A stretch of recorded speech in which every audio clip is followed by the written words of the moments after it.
Welcome back to Strictly Money. I'm here with Trevor Parry talking about IPPs or individual pension plans.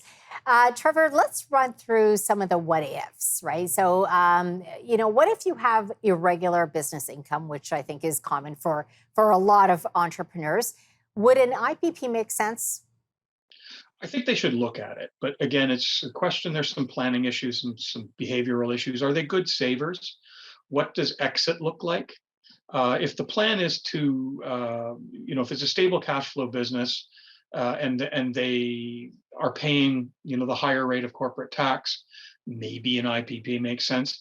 Where I see it particularly making sense is as part of an exit strategy. So you have a family-held business or entrepreneurs created a wonderful enterprise, and they decide in their early 60s that they're going to shop the thing. Well, an IPP can make tremendous sense because we're going to create these large past service contribution deductions of upward of $1 million. So it helps, purify the corporation and definitely create some wonderful tax advantages. With the what if, where I see from a pure planning perspective, I talked about it earlier. I think medical doctors who are incorporated should be looking at this because they get into the workforce later than everybody else. So it does allow them to catch up in terms of savings. And too many doctors that I've seen, again, to paint with a wide brush, are not financially savvy. They spend too much money, they get into financial difficulty. The IPP is I said, it's a big warm blanket. It's a nice set of handcuffs that results in something. So if they're of the mentality where a pension makes sense, then put this on the table, because all this really is the teacher's pension plan for an entrepreneur or a professional. So I think it makes sense there.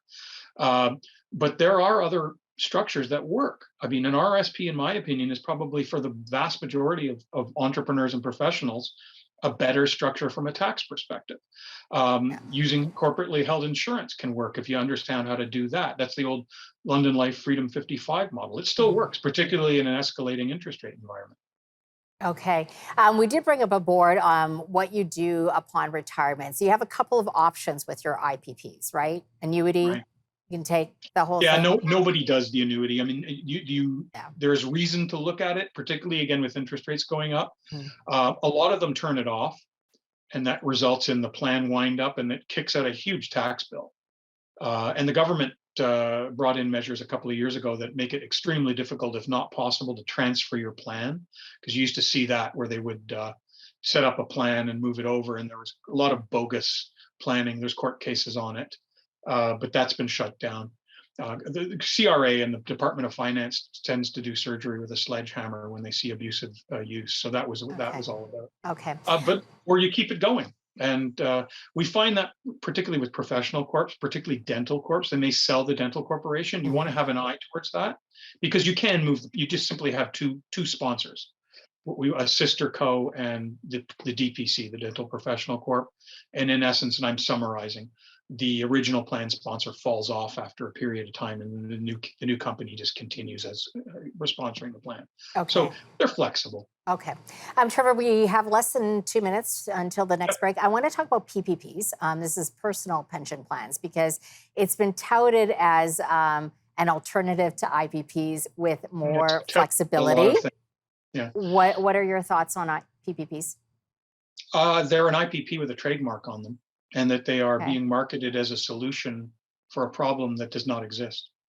They were introduced, they're called hybrid plans, and they've been around in one form or another for years, and the company that markets them did not create a hybrid plan. And it allowed the plan to switch between defined benefit and defined contribution. And the reason you had that was because if you got into a funding problem under the old rules, you had to either fund it or look to the provincial legislation, it's Rule 48 in Ontario, that would allow you to rewrite the benefit formula. So there was always a safety valve in provincial legislation to prevent a funding problem. So the GM Chrysler problem was never going to happen. But the PPP was introduced saying, okay, well, you can switch to DC or you can do this or do that. Well, Ontario amended the rules when the Ford government came in, so there's no required funding for a shareholder or a connected person plan. So their entire raison d'etre is academic, it doesn't exist. And I see it marketed into some pretty aggressive situations, like telling the business owner to put their kids or their grandkids in at a nominal salary so they can create a roll down of pension assets. Well, anyone who has any understanding of family law understands that a divorce is going to probably create some problem with the pension assets being attacked, then for insomnia cure, go and read Canada Trust Co on the three-prong test for GAR, because I think that what's being marketed fulfills checks all three boxes.